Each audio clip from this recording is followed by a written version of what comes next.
happening in Southwest Florida tonight. Algae changing color. It's on the move tonight, and it's got a lot of Southwest Floridians worried as we speak. Now, this change in color could be a sign of a threat to your health. Thanks for being with us tonight. I'm Patrick Nolan. This is happening as water managers release that water from Lake Okeechobee into the Caloosahatchee that drains along our coast. For In Your Corner's Michael Cadigan live near the Franklin Lock and Dam along the Caloosahatchee with more on what he's learning tonight. Michael?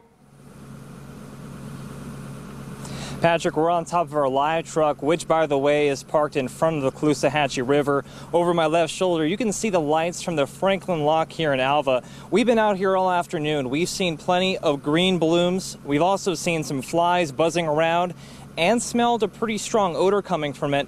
Those are the conditions that we can expect to see as the green algae moves to the west. I got baby. That joker going to take that. Edward Freeman trying to fish around the green algae at the Franklin Lock and Dam, but he's having a hard time. With some green stuff along the side. I ain't never seen that color in the water. Ed and you will be seeing a lot more of the green blooms, and here's why.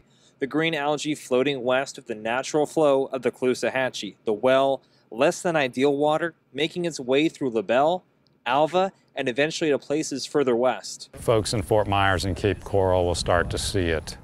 Similar to what we saw in 2005, 2015, 2016, and a little bit last year as well. John Cassani has another nickname for the green blooms. He said this year it's our coast's turn to face the brunt of it. We sometimes call it the cell from hell because it's so capable of causing problems. The problems could be even worse because of the nasty color change. Ooh, that's crazy. I ain't never seen no stuff like that before.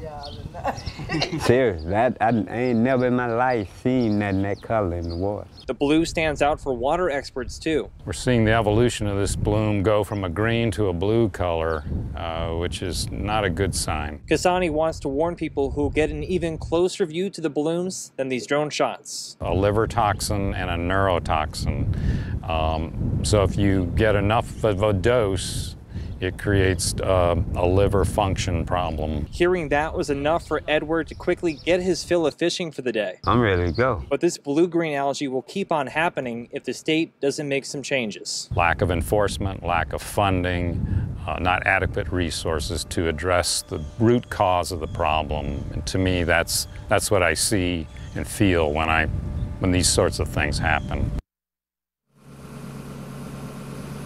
The waterkeepers say that they are going to look out to see about those toxins for you. They actually took a small sample this morning and sent it off to a lab to have the results analyzed to see how much poison we should be worried about. They expect to have those results in the next few days. Reporting live in the Caloosahatchee River, Michael Cadigan, Fox 4, In Your Corner. All right, thank you, Michael.